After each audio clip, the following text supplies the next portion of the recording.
Meditations for every day in Lent. The third Sunday in Lent, in the palace of Caiphas.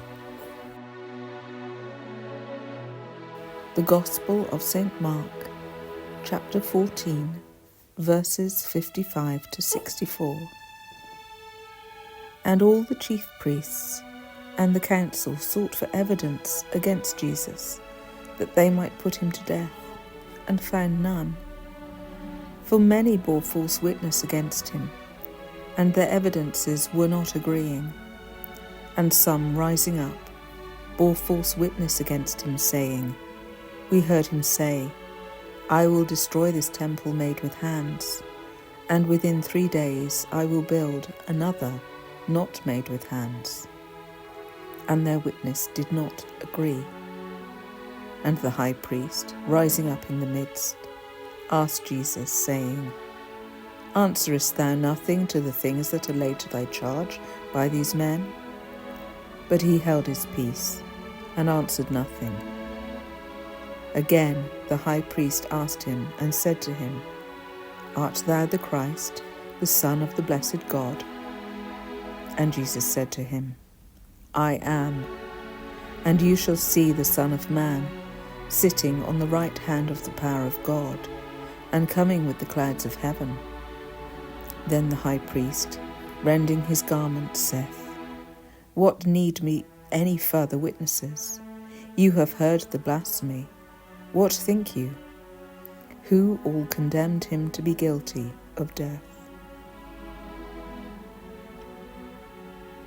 A meditation on the Sacred Passion of Jesus Christ by Richard F. Clarke of the Society of Jesus. Firstly, from the house of Annas, Jesus was dragged to the palace of Caiphas the high priest. Notice the bustle and activity that prevails. The chief priests and council, searching everywhere for show of evidence. Messengers sent to and fro. Bribes offered. All the most worthless summoned to testify against him. This is always the way, the wicked so much more active in fighting against God than the good in fighting in his behalf.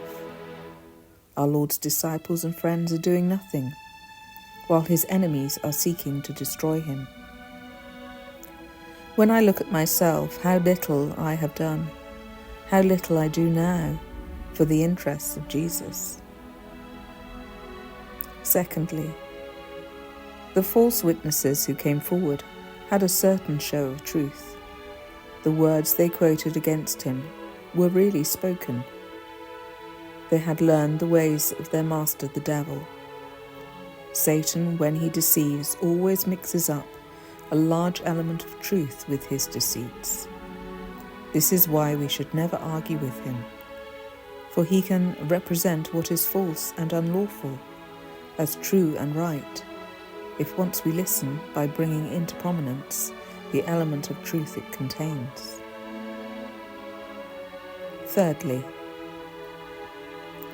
these false witnesses, in spite of their cunning, could not agree together, but contradicted one another. It is one of the certain tests of error, that it is inconsistent and self-contradictory. The city of confusion and the home of strife always thus betrays its imposture. Jarring discord is the mark of the foes of Christ. Peace and concord are the privilege of those who are on his side. How I should thank God that he has caused me to dwell in the city of truth, the church of the living God. A prayer of St. Gertrude.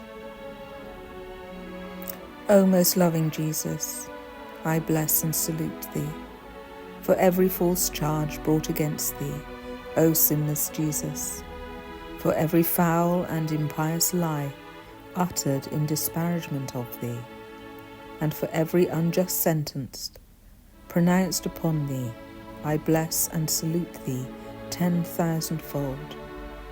Would, O most gracious Jesus, that I could multiply these salutations and praises 10,000 times 10,000-fold, and offer them to thee every hour of my life, that so I might efface and make amends for all the insults, the contumely, and the blasphemy hurled against thee, my sweetest Redeemer.